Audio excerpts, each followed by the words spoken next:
Buongiorno a tutti e bentornati a Valgrande.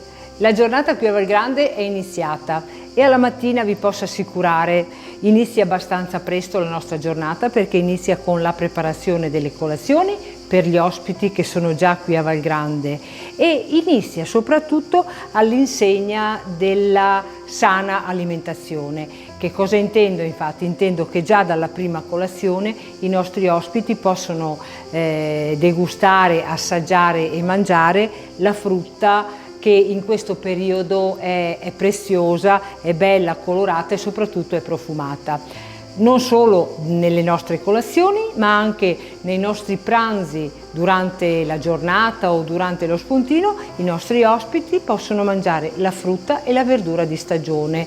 Durante le cene poi potranno gustare insalate ortofrutta, quindi a base di zucchine, insalata verde, pomodori e qualche fettina di melone, oppure anche nella chiusura della loro cena, quindi gustando le marmellate che sapete sono rigorosamente preparate da noi e che si possono gustare abbinate alla crema di yogurt da assaggiare a fine pasto o sempre durante la colazione della mattina sopra la loro ciotolina di yogurt.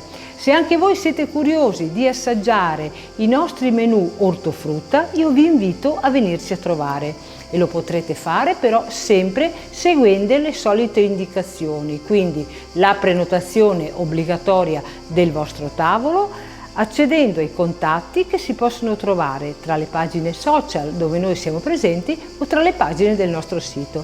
Per il momento io continuo con la mia attività e vi auguro una buona settimana. Ciao!